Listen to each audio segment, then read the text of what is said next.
mon Seigneur et mon Dieu, je crois fermement que tu es ici, que tu me vois, que tu m'entends.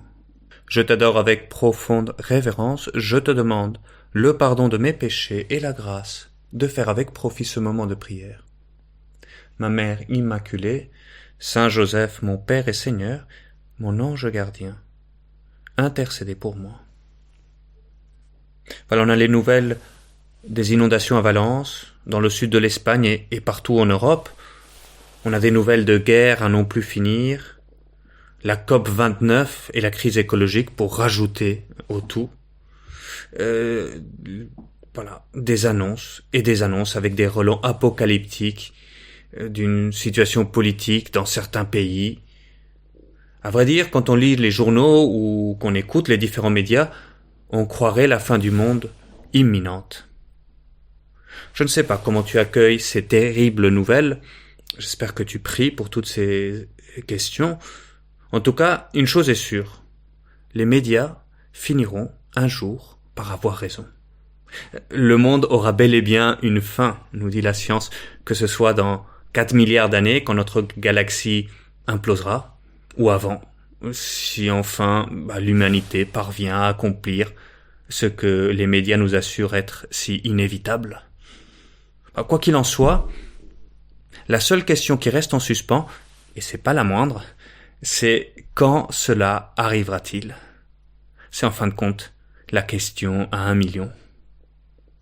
Le Seigneur nous prévenait de cela déjà il y a 2000 ans. Et chaque année, alors que l'année liturgique arrive à son terme, eh bien l'Église, en bonne mère qui ne veut pas nous prendre dépourvus, nous le rappelle pour que nous ne l'oublions pas. Demain, c'est le dernier dimanche du temps ordinaire. Et nous entendrons le Seigneur nous dire, en ces jours-là, après une grande détresse, le soleil s'obscurcira et la lune ne donnera plus sa clarté, les étoiles tomberont du ciel et les puissances célestes seront ébranlées. Alors on verra le Fils de l'homme venir dans les nuées, avec grande puissance, avec gloire. Il enverra les anges pour rassembler les élus des 4 coins du monde, depuis l'extrémité de la terre jusqu'à l'extrémité du ciel. Voilà, spectaculaire. Alors que le Seigneur sent venir la fin de sa vie ici sur terre, il a voulu communiquer à ses disciples ses derniers enseignements avec une certaine urgence, comme on le voit. Ce discours s'appelle le discours apocalyptique, où le Seigneur annonce la fin du monde et sa venue pour mettre enfin un peu d'ordre dans tout ce brouhaha du monde. Faut dire quand même que les indices que le Seigneur nous laisse sont plutôt complexes à interpréter. Ça fait 2000 ans que beaucoup de savants étudient ces signes, la lune, les étoiles, les tremblements de terre. Quand cela arrivera-t-il? Voilà la question à 1 million. Et en voyant tes disciples un peu perdus avec un tel discours, tu continues, Seigneur. Laissez-vous instruire par la comparaison du figuier. Dès que ses branches deviennent tendres et que sortent les feuilles, vous savez que l'été est proche. Oui, le figuier, c'est le dernier arbre à fleurir, presque déjà en été. De même, vous, lorsque vous verrez arriver cela, sachez que le Fils de l'homme est proche à votre porte. Amen, je vous le dis, cette génération ne passera pas avant que tout cela n'arrive. Et effectivement, une génération après le Seigneur, 40 ans après la mort du Seigneur, Jérusalem a été détruite, un nouveau temps a commencé, celui de l'Église, nous y sommes. Mais on pourrait se dire, et depuis quoi? Qu'est-ce qu'on fait de ce discours apocalyptique? 2000 ans après, on se dit toujours, quand est-ce que ça va arriver? Et notre Seigneur nous donne l'assurance que, aussi sûrement que le cycle des figuiers est connu depuis des millénaires, eh bien la fin du monde, la fin de notre vie, va arriver tôt ou tard, et qu'il faut s'y préparer. Aujourd'hui, comme je disais, la science nous confirme que, contrairement à la pensée de l'époque, qui croyait que le monde était éternel, cyclique, eh bien le Seigneur avait bel et bien raison. Le compte à rebours est bel et bien lancé. Le temps presse. Il y a beaucoup de choses à faire. Maranatha, disaient les premiers chrétiens. C'est ainsi que conclut saint Paul sa lettre la première lettre aux Corinthiens. Maranatha, c'est-à-dire « Viens Seigneur Jésus ». Nous attendons ta venue, Seigneur. Mais aussi c'est ce Maranatha qui se traduit justement à la fin du livre de l'Apocalypse par un « Le Seigneur vient ». Parce qu'effectivement, tu es là, Seigneur, avec nous, tu es resté, Seigneur, et tu es ici présent avec nous dans tous les tabernacles du monde, et tu es ici au milieu de nous, en nous qui cherchons à vivre en ta présence dans ce moment de prière. Et c'est pourquoi nous pouvons nous poser cette question sereinement. Et cependant, aujourd'hui, je me dis que dans beaucoup d'endroits, nous ne ressentons plus cette urgence de cette question du temps qui passe. Ton retour, je ne dirais pas que nous l'avons oublié, Seigneur, mais souvent, nous le considérons simplement comme une partie de la fin de l'histoire qui se produira spontanément par la force de lois naturelles lorsque la terre se désagrégera. Et c'est pourquoi, hélas, aussi aujourd'hui, pour beaucoup de chrétiens, leur vie manque de cette tension qui caractérisait nos premiers frères dans la foi. Et on manque si souvent de cet esprit d'initiative des pionniers, de cet esprit de décision dans le discernement, de passion pour la tâche évangélisatrice. Et on se dit, oui, bien sûr, l'évangélisation se fera, Jésus nous l'a promis. Mais si c'était au rythme qu'on s'impose nous, on peut toujours attendre.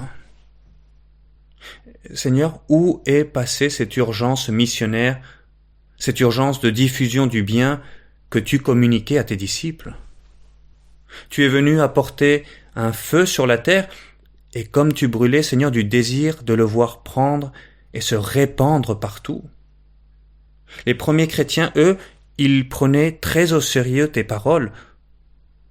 Ne ralentissez pas votre élan, restez dans la ferveur de l'Esprit Saint, profitez du temps, écrivait saint Paul aux Romains. L'amour du Christ nous saisit et nous presse, dit-il aux Corinthiens. Et effectivement, quand on lit les actes des apôtres, les lettres de saint Paul, quel beau fruit de mission et de conversion, quelle urgence missionnaire. Je me dis, mais voilà une église en sortie, jeune, dynamique, apostolique, qui attire, Seigneur, par le rayonnement de chacun des baptisés. Si seulement, Seigneur, si seulement j'avais moi aussi une telle niaque apostolique, une telle vibration, demande-la, toi aussi, au Seigneur.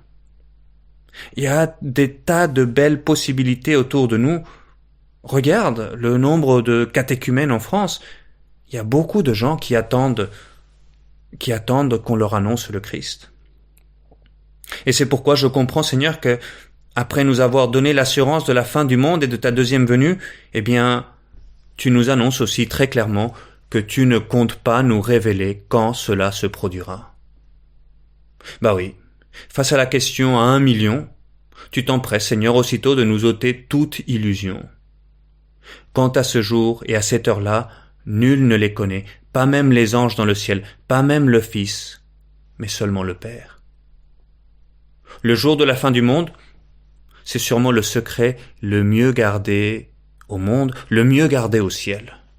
Et pour cause, c'est l'info la plus précieuse qui soit. Au fond, Seigneur, tu nous connais si bien, et tu connais cette tendance que l'on a à la procrastination, à retarder, à temporiser, à patienter dans tous nos bons désirs. Je me souviens d'une caricature, des petits dessins, où on voyait dans une première vignette un bébé, et c'était marqué « Trop tôt pour penser à Dieu ». On voyait un étudiant, dans ses livres, trop occupé pour penser à Dieu. On voyait un jeune marié, trop joyeux pour penser à Dieu. Et la vie défile avec les bons et les mauvais moments, c'est jamais le bon moment. Jusqu'à la dernière vignette, où on voit le cercueil de cet homme, et c'est écrit « Trop tard pour penser à Dieu ». Oui. Loin de nous, Seigneur, cette attitude, mais c'est vrai que le danger du plus tard est bien là. Le danger d'une vie accélérée, toujours dans la course, mais non pas en ta présence. Et c'est pourquoi, accueille avec moi aujourd'hui, dans ce temps de prière, l'urgence de ce discours apocalyptique du Seigneur. Faisons nôtre, toi et moi, cet appel que l'Église renouvelle chaque année, à ce moment de l'année. Vivons cette urgence du aujourd'hui et maintenant. Aujourd'hui et maintenant, dans mon désir de faire du bien. Passer à l'acte sur telle démarche de réconciliation dans ma famille, ou tel coup de fil que je dois passer vis-à-vis d'un ami. Aujourd'hui et maintenant dans mes résolutions pour ma vie chrétienne, dans mes engagements de prière, dans ce point sur lequel je sens que je dois lutter ou que je dois couper. Dans ce temps de retraite spirituelle que je sens depuis bien des mois que je dois prendre et que je ne finis pas de prendre. Aujourd'hui et maintenant, dans mes engagements associatifs, apostoliques, missionnaires. C'est maintenant le jour favorable, c'est maintenant le jour du Seigneur, nous encourage saint Paul.